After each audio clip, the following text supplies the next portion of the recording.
I don't think there's any pressure for us. We know how good we are. We know how good we can be. And we just have to show it on the field when the time comes.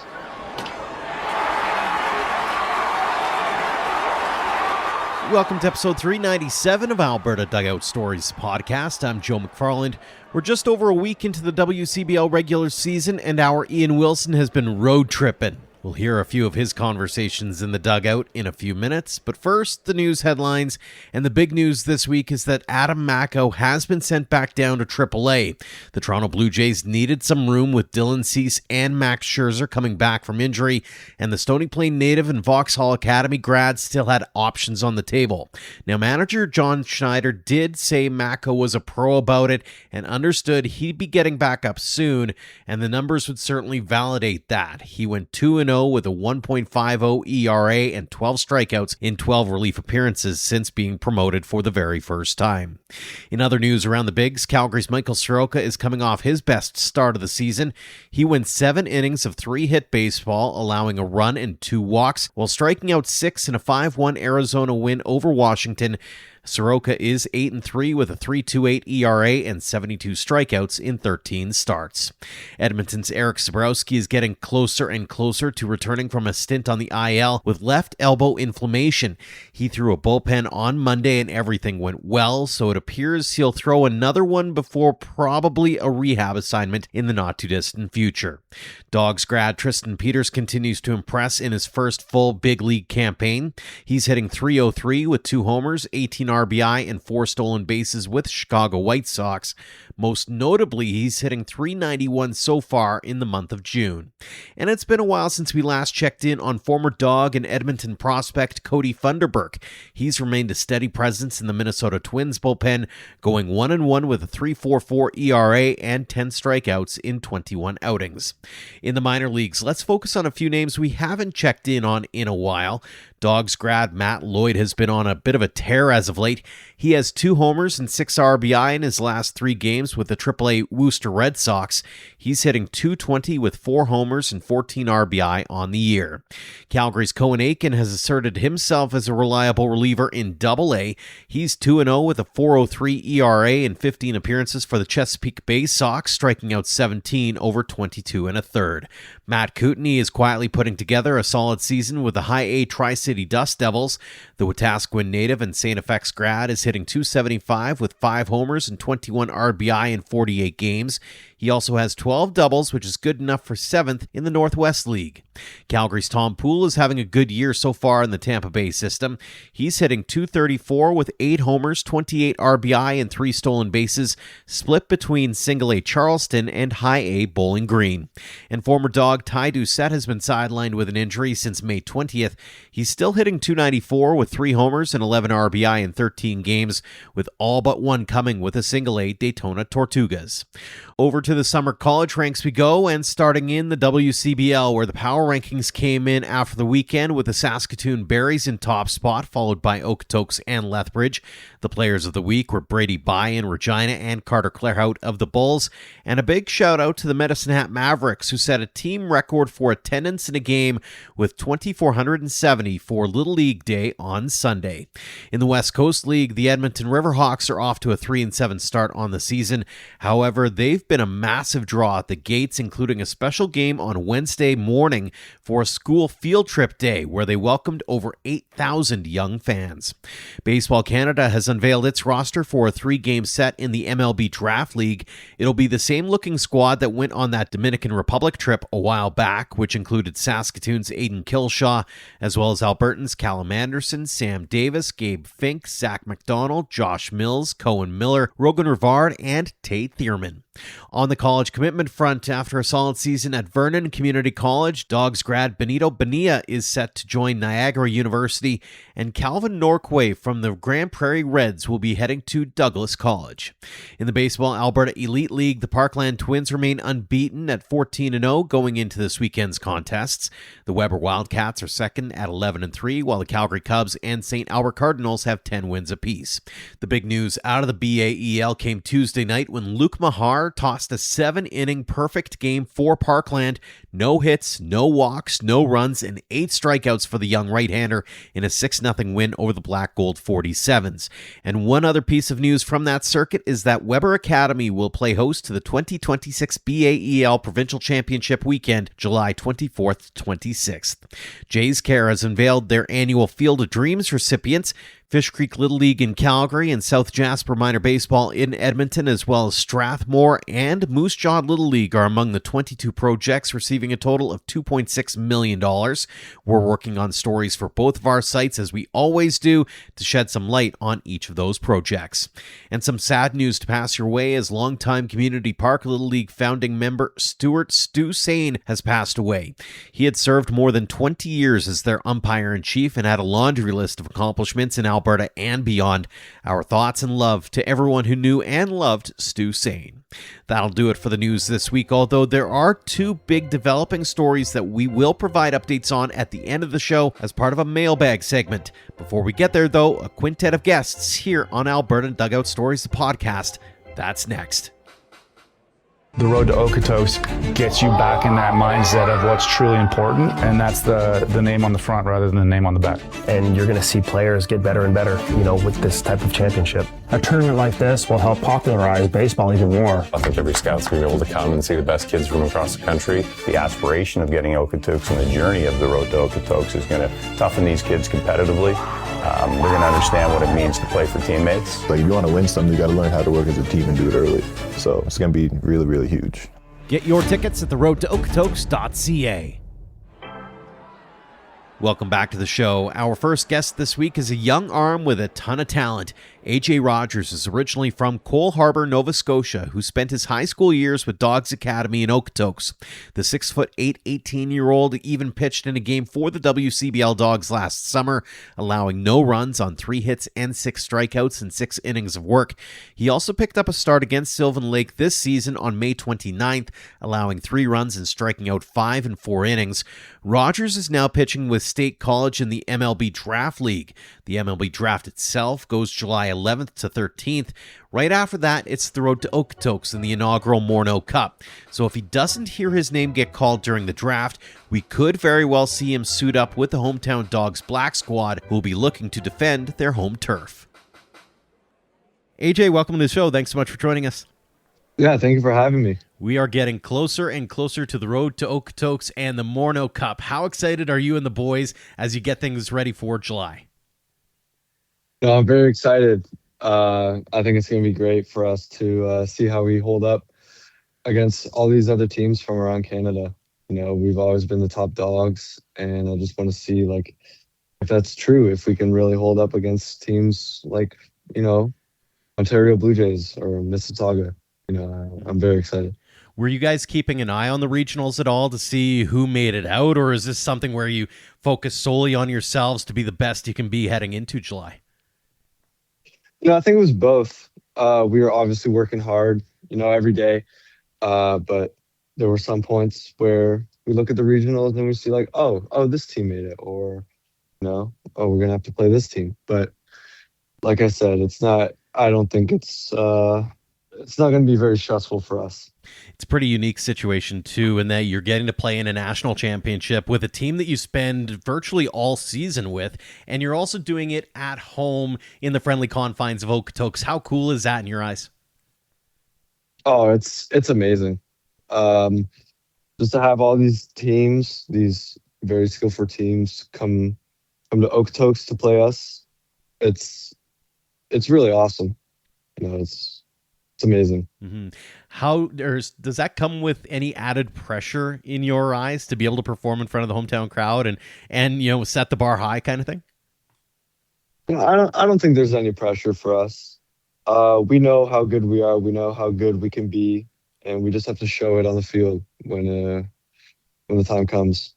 What's going to be key in your eyes to making that happen? What's the aspect of the game that you really need to hone in on as you go through those games? Just staying focused.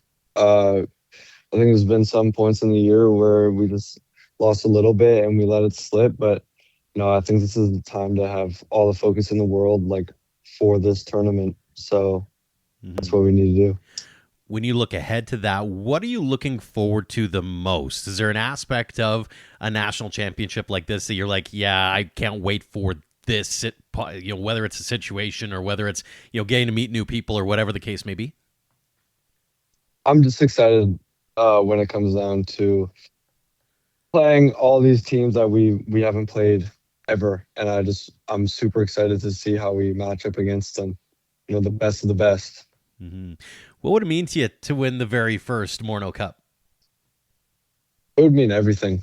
To have, our name on the very first Morneau Cup would be very awesome, and it would be an inspiration to everyone, who wants to come to Dawgs. Like, it's a great look for these newcomers.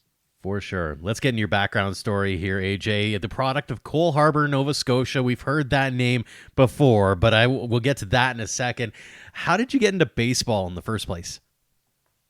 My dad, for sure. He he played all growing up. And then, when I was 4, he showed me how to play. So I got into it, and, I never looked back from then. Did you play any other sports growing up? I played basketball in high school. That's about it, though. No hockey, eh? No hockey. Obviously, No hockey. For those who haven't been paying attention, aka living under a rock, Sidney Crosby, Nathan McKinnon, all from that same hometown. What do they put in the water out there? Oh, I wish I could tell you. I really wish I could tell you.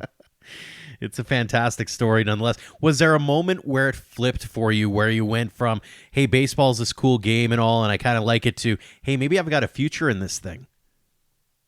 Yeah, and I'd say that was last year, or maybe when I went out to Okotoks for the first time. I didn't think I had a future in baseball. I was, I had some coaching issues in my first year playing, at the 18U level, and I wasn't very happy. So, but I stuck it out for one more year, and then I got scouted to go out to Dawgs, and it was like, oh wow, I could turn into something now. Mm-hmm. So, was there a specific unlock or something that really kind of helped you refine yourself to the point where you felt like you could go somewhere with it? Because it's one thing to like be good at a sport, but it's another to go, okay, I can be something here. Like, I can go and chase this dream a little bit. Was there something that really kind of flipped for you, or one moment or one mechanical thing that allowed you to have that unlock? I think for me personally, it was just, finally, touching the weight room. Like, I never did that in Nova Scotia. And, I came out to Dawgs, lifted all throughout the off season and stuff, and got a little bit stronger. And, that just, like, I gained my velocity slowly. And, yeah, now I'm up to what I am now, and this has been going great for me. Mm-hmm. When you look back on the young career to this point, do you have a favorite memory or moment that really stands out to you where you're like, okay, this is pretty cool? I think going down to Atlanta, Georgia for our perfect game tournament. I mean, I've never been like anywhere close to those type of tournaments. So being down at the East Cobb complex, like the fields you see on YouTube, like that was pretty sick. That was pretty cool. Mm-hmm. Tell me a little bit about your experience down in Toronto for the Canadian Future Showcase. Oh, I mean, that was awesome. It's a once-in-a-lifetime thing. Like, playing at that stadium was just unreal. Like, and just meeting all these new people throughout, like, the baseball community was awesome. For sure. Looking back on the career as well, baseball's a game of failure. So there are things that happen along the way. What's been the biggest challenge or hurdle that you've had to overcome? Well, actually, I'd say I'm going through it right now. I'm down in Pennsylvania for the Draft League, and I had some bad outings down here, but I'm working my way back to bounce back from those. So, that's probably the biggest obstacle right now. Speaking of obstacles, one that you've had kind of come up is the fact that you're opening up your recruitment again, a coaching change at the University of Houston. When you're talking to the different schools, what are you looking for, both from a baseball perspective, but also there's that, student athlete piece. What are you looking for academically as well? For the baseball piece, I'm just looking to play, right away as a freshman. I just want an opportunity to like showcase my talents and to hopefully get a better option because that's what I want. I want to be picked in the draft, and if that doesn't work out, then yeah. But academically, I just personally, I just want something that I can like fly through, Mm-hmm. if that makes sense. Like I could just get an academic advisor and help me. Yeah. But yeah. And by no means do you have to make a final decision here and now on the future of your life, right? Like I've changed a few times over the course of my journey too, so it never hurts on that regard. A few fun ones before I let you go, AJ. First off, what's your walk-in tune? Like if you came in as a reliever, maybe it's Timmy Trumpet, maybe it's something else. What's that tune that you want to walk into? I have one right now. It's actually Cayman Saw by Young Thug. All right. I like it. Your go-to meal when you're at the ballpark as a fan? As a fan, Mm-hmm. that's a good one. I'd probably say a good hot dog, maybe, some nachos, I'd say. Oh, he's going all out. I like both those options. So on the hot dog, Yeah, is it ketchup or is it mustard or is it both? I think it has to be ketchup. All right. It definitely has See, to it can be very contentious. I've learned over the years. Some people are very heck bent on either side, and I'm both guys. So it's interesting. On the nacho side of things, is it just cheese? You got some salsa? You got some crazy stuff on there? What's your go-to? No, usually it's just cheese, but if I'm feeling like a little, hey, why not? I'll put some salsa on there. Yeah. Maybe a little bit of queso. Absolutely. And if you weren't playing baseball, what do you think you'd be doing? Probably playing basketball. All right. Well, I mean, when you're 6'8", it's bound to happen. Totally understandable.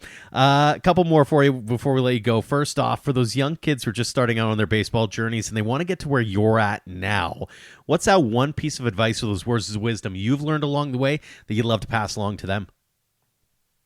Don't stop working. I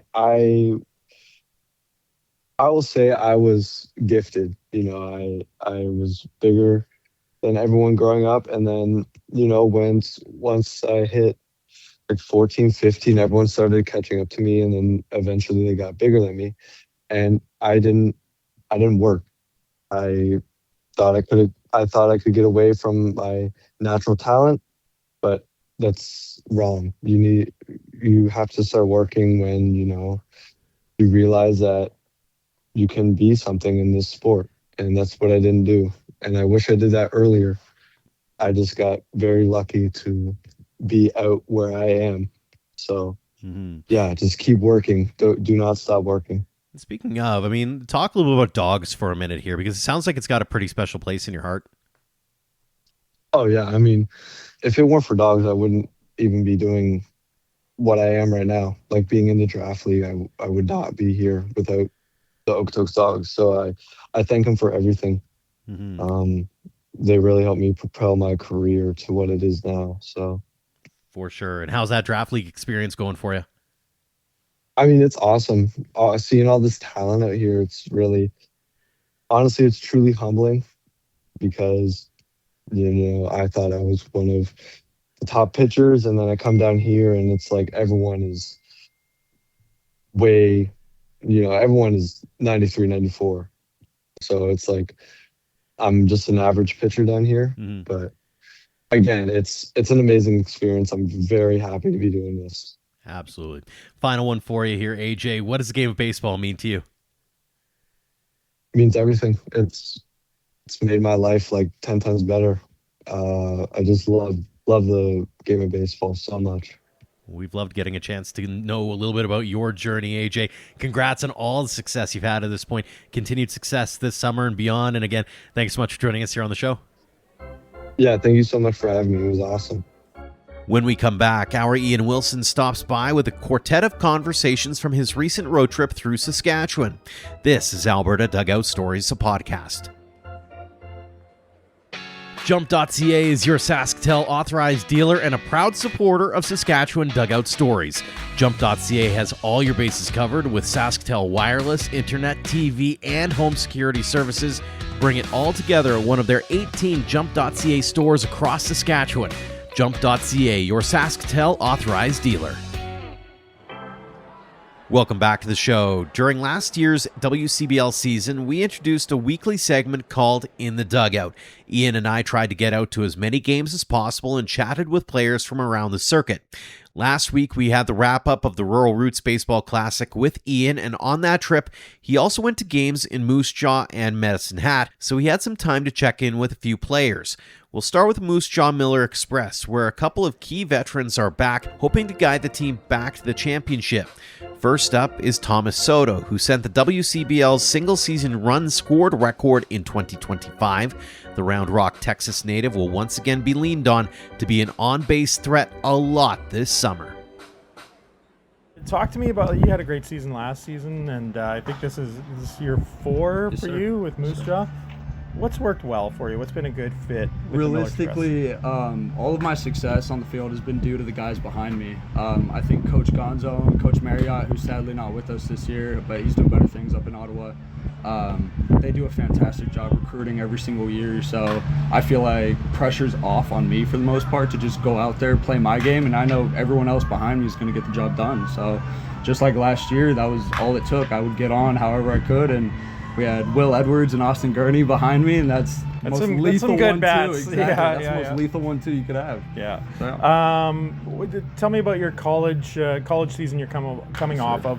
Where were you, and how did it go this year? I actually took an off season this past year. Yes, sir. I was at UT Dallas, and I'm pretty much finishing up with school. I need to take a couple more credits to graduate, but I took the off year, figured why pay $5K for just one extra year. I'm not going for my master's or nothing, you know. Yeah. So figured I'd take the year off for some rest, and I've always been a really small dude, so it's like this past season it was just put on some weight, you know. We came up here 175, 180, so I was just hoping I didn't lose some speed and conditioning on the way. But so you were able to bulk up a bit? Yes, sir, quite a bit, but nice. we'll see how that translates here. I might need to lose some to doing special shakes or just crushing just as much eating, food? really. Just eating a ton of food as much as I can. Texas Yes, is home, right? Was it Yes, a lot of beef in there? It's a lot of protein for sure. You got the brisket down there. Nothing's better. It's you gotta crush that, Yes, right? Speaking of, how does a guy from Texas end up in Moose Jaw? What was the recruitment story for you? That was actually a crazy time because I was supposed to come up as an AP my junior year of high school. Coach Eric reached out through Twitter, saw some video of me taking infield, I believe it was, and stayed on me for 3 years, just recruiting me every year, like, hey man, we got to get you up here, just constantly. And I was signed up for every single year, but sadly that season was COVID, so it got shut down. And then the next season for the WCBL was open, but the border was shut down still, so I still couldn't come up. And then finally we made it happen my sophomore year. And it was everything I wanted it to be, so I kept coming back, you know. Yeah, how are the fields coming back when you get to Ross Wells Park, you get the murals on the ballpark. I love this ballpark. How did it feel just walking in? Amazing, man. I love the field. Coach Hunt does a fantastic job taking care of it. It's gotten better and better every single year, but it's like, especially not playing baseball this past year, I wanted it so bad. I was so amped up to come back and just so excited, and was definitely very nervous for my first couple of games, just being off, you know, but hopefully we hit the ground running and get some things going. But I missed it so much. It's so good to be back. Have you set any goals for yourself, like personally, for what you want to do this year? Realistically, no. My only goal is to make sure I'm the best teammate I can be the best leader I can be for these guys. And realistically, I think the numbers side of things will take care of itself. I've never been I need to hit 350 or something, you know. So I figure that sort of stuff will just take care of itself, and I just want to be a good guy and have guys look up to me, you know. Are you still playing guitar? Still playing guitar. Yeah. Are we gonna hear you do some anthem work this season? Yeah. I might need some more prep time just so I don't forget it midway again. But that definitely could be doing that. I do have my guitar up here this year, so it'd be fun to do that for my last year. But hopefully we get a little more prep time. Do you just do electric guitar? Or I do not. I started on classical in high school. I was taking classes. Great guitar teacher. Awesome. His name was Mr. Wang. He was the funniest guy ever. Yeah. But he's a great guy. Awesome. A couple fun ones for you. Favorite ballpark food? Ooh, nothing beats the hot dog. The classic ballpark hot dog, man. Especially being a big Dodger fan. The Dodger dog from LA. It's the best. I love it. What are you slathering on your hot dog? Just a bunch of ketchup. Yeah. I'm not a relish or mustard guy or nothing. Man. I'm just a big ketchup guy. Been a lot of mustard hate on this trip, and I can just do straight up mustard and nothing else. Yeah, anyway. I drive my dad crazy with just going through ketchup and stuff at home. So, favorite baseball movie? Ooh, I'd probably say Bull Durham. That or Major League. Definitely. I think those are the top two, honestly. It doesn't get better than that. Just so many good quotes, so many just funny moments. I love it. So no lollygagging around the infield, no right? lollygagging. I love that. Have you picked out a walk-up song yet? And if so, what was that process like? I actually picked one walk-up song my first year here, and I've kept it ever since. I thought I had a pretty decent year with it my first time, and what song is it? I felt very hands-off. It's Symphony of Destruction by Megadeth. Oh, okay. You're getting right into it. I'm a big metal, like I love heavy metal, rock and roll, and big 90s and 80s guy. That'll wake up the crowd, too. Music today is not exactly my taste, but... favorite ballpark, either one that you played in or MLB ballpark? MLB... That's so hard, honestly. I really love the look of Ranger Stadium. Yeah. It's actually beautiful. Plus, being from UT Dallas, we did a lot of fundraisers through that. So we were doing liaison and helping with the tickets. So we got to watch a couple games there as well. That's probably the most beautiful field in my opinion. But for WCBL, I love to play at Moose Jaw. Sound of the bat is like nothing else in comparison. It's just much better acoustics here with the stands, but in terms of just play, I'd say maybe Medicine Hat. I think it's the true minor league stadium, you know. My dad played there when he was in the really? league. Yes, I didn't know that. So whenever he came up last year, he's like, I've been here before. I remember Did this he play stadium. Pioneer League? Yes, sir. He did. Okay. Yes, He wasn't with Medicine Hat, was he? No, sir. He was actually, this is when it was with the Dodgers. I believe Lethbridge was a Dodgers had an affiliate. I think it was low A. Yeah, a single rookie level. Yeah, it was rookie ball, and he was up there. So, So what position did he play? He was a pitcher. Got drafted as a catcher, but converted to a pitcher because he's got a cannon. Yeah. And I just wish I got a little bit more of that arm, but I'll take what he can give me. The arm's good enough to play short, though. Good enough. So, there plays. you go. Yes, sir. Last question for you. What would it mean to you to win a championship with Moose Jaw this season? Everything, man. We've come so close in the years past. Like, I believe it was 2, maybe 3 years ago. We had guys like Dawson Tweet, Nate Mensick, Austin Gurney, and they led us to the WCBL championship against Okotoks. Lost it. And then a couple years, fast forward, we lose it again in the 9th inning or something like that. It's been there every single time, and I think this is the year we finally do it, honestly. Got the best group of guys so far, in my opinion, at least that I think I've seen. But yeah, man, Uncle Glenn, one of the host families here, host parents, he got me a championship ring, like with Moose Jaw on it last year, just as like, I know we didn't win it this year, but like, you're number one on the field, number one in my heart, like kind of thing, you know. That's some great support, man. Yeah, That's awesome. it would mean so much for the city, period, just to bring back that ring. So I would love to do it just for them. Awesome. Well, good luck this season. Thanks for making time for me. Yes, sir, of course. Yeah. Next up is a guy who received plenty of votes for the league's most valuable player last season. William Edwards was among the league leaders in several offensive categories through the summer, and the New South Wales Australia product is hoping to do the same this summer. William, back for another season with the Miller Express. How's it feel to be starting the season up? Oh, it's awesome. I love this town. I had a blast last summer, and I'm excited to do it all over again. You had an amazing year last year, man. Like, you were just really barreling up balls. You were just torching the league a bit, and you're in the MVP running. What was working really well for you last year? I think just playing every day, that was the biggest thing. We had to come out and compete every day, and it was just scrapping together good at bats and finding a way to help contribute and help the team win. And I think that's just how it played out. So I'm hoping to do that again this year, and I'm super excited. We've had some Aussies in the league before, but I like asking you, how do you end up coming from Australia and ending up in Moose Jaw, Saskatchewan? I reached out with one of my buddies from Sioux Falls. He was here last year, Jackson Yeager, and we were just trying to find a place to play together, and Moose Jaw happened to be that place. So awesome. Give me if the league doesn't know you already by now, Give us a little bit of a scouting report on you, just as a hitter and as a position player as well. So I played outfield my whole life. Spent a lot of time in center field last year, and got my first start in right field yesterday. So it's been good to get back out there. The outfield feels like home. I love it out there. And then hitting wise, I'd say I'm a contact hitter.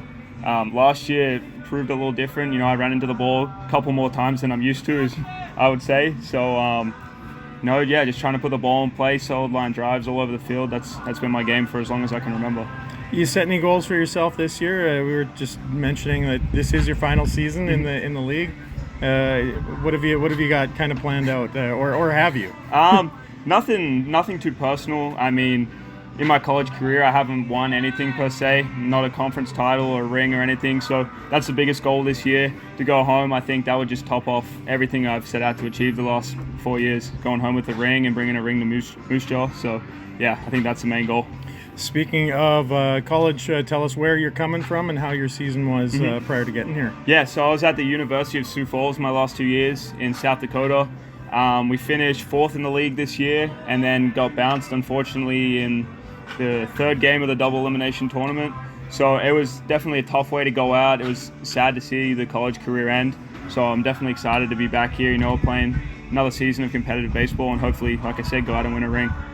The end of last season, you guys gave Saskatoon everything they could handle, and obviously it come up a little bit short at the end of the year there. But what are the feels like coming back here after just having some pretty fun nights at the ballpark here last year? It's super exciting to be back. I think even before I came here last year, Moose Jaw had a tough one in Okotoks. So unfortunately, the Moose Jaw fans have been kind of used to that rough ending, especially in the playoffs. So I think, just as long as we can get there this year, we've pieced together some good pitches, and we've got a great group of guys. I feel like we gelled really quickly. So just trying to get back there, and I think we're unbeatable. A couple fun ones for you. What's your favorite baseball movie? Baseball movie, I'd say 42. Oh, good choice, man. Yeah. Favorite. I got to rewatch that now. Yeah. Favorite ballpark food? I'd say a hot dog. Okay. What are you putting on your hot dog? Ketchup, cheese. Cheese? Yeah. Okay. Oh, no mustard, eh? No mustard. Not a fan of mustard. Guy. Oh, no. Yeah. Friends off. Yeah. Favorite ballpark team that you've either played in or like just MLB ballpark? I would say probably Fenway Park, although I haven't been there. I'm a massive Red Sox fan, have been my whole life, so that's definitely a bucket list item. Oh yeah, I mean, who doesn't want to go there, right? Absolutely. Last question for you. I'll let you get ready for the game here. What would it mean to you to win a championship in Moose Jaw this season? I think, like I said, it would mean everything. Like I said, I haven't won anything the last 4 years I've been at school, so to go home with a ring and bring something to this town and the city of Moose Jaw, I think that would just be amazing. No other way to put it, really. Awesome. Thank you very much. Absolutely. Thank you so much. Yeah. Over in the other dugout that night was a battery of brothers. Rydell and Kyrell Adair are expected to be centerpieces for the hometown Swift Current 57s this summer. Rydell, who is a catcher, is coming off a season at Arkansas State University Mid-South and will be heading to Texas A&M Texarkana in the fall.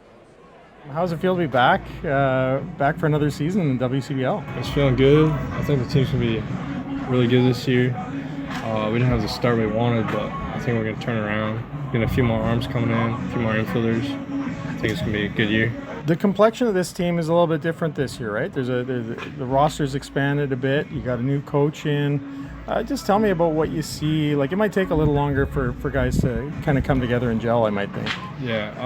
Honestly, the guys gelled like the first day. Like, everyone was like-minded and wanted to come out here and compete and get better. And yeah, like we all just formed a bond on the first day. So. Nice. What helped with that? Because sometimes it can take a while for that to happen.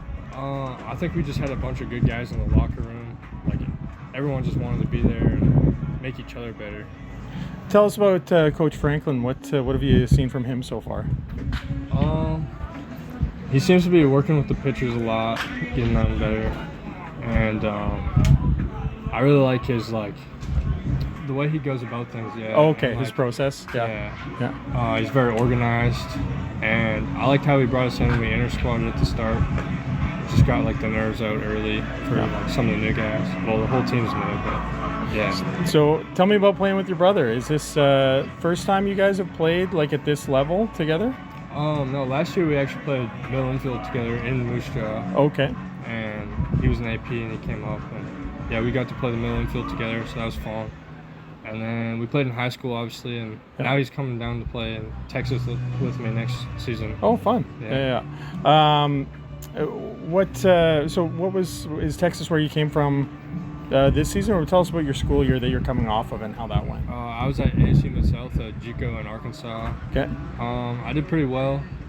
Yeah, the coach down there kind of just sent me up, sent my stats out to a lot of schools down there, and Texas A&M, Texarkana liked what they saw, I guess, and reached out to me, and then I texted the coach about my brother, and he was like, yeah, we want him. Awesome.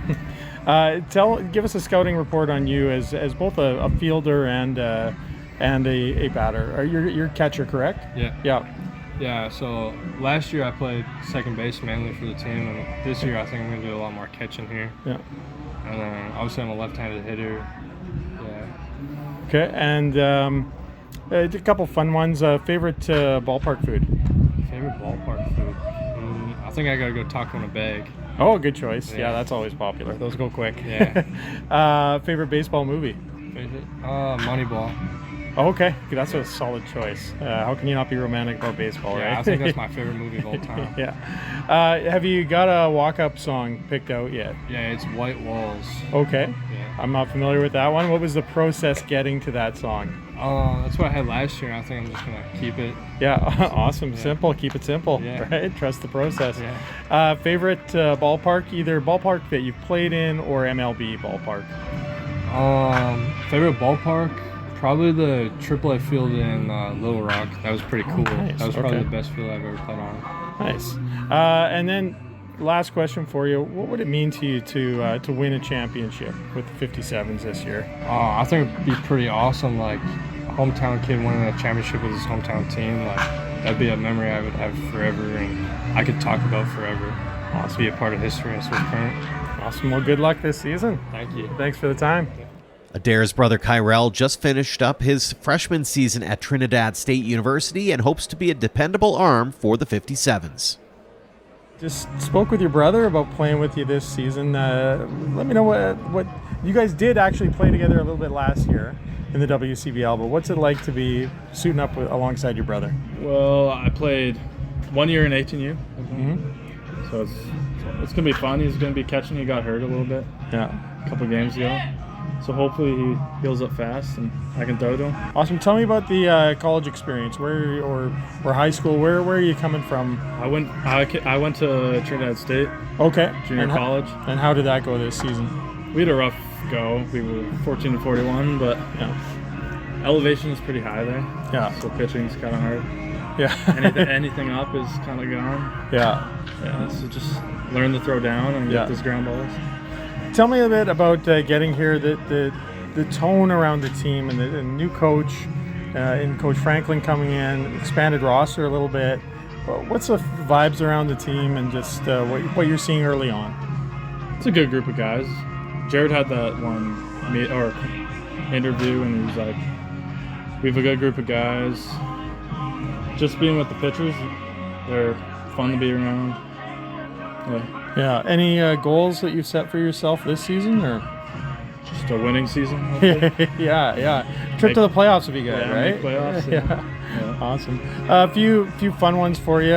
Favorite ballpark food? Probably a bird dog. Oh, okay, nice. Good choice. Yeah. Favorite baseball movie? Either Moneyball or Sandlot. Okay, good choices. Yeah, your brother likes Moneyball.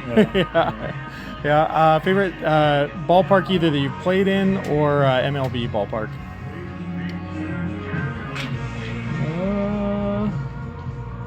I like Barry's. Okay. And then I like Swift too because the ball flies when I'm hitting. Yeah, there you go. I like that answer. Yeah. Confidence. And then when you are pitching, what are you listening to? What's in your headphones that gets you kind of locked in and zoned in? Usually it's a bit of country and hip hop. Depends on the day. Yeah. Nice. Last question for you. What would it mean to you to win a championship in Swift and bring that home?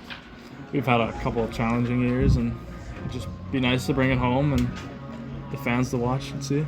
Yeah. And with these guys, a good group of guys. Awesome. Well, Good luck this season. Appreciate your time. Thanks, man. When we come back, a mailbag segment of sorts. This is Alberta Dugout Stories, a podcast. Want to get your business or organization noticed on the top baseball podcast in Western Canada? Have a big sale going on or an event you'd like to promote?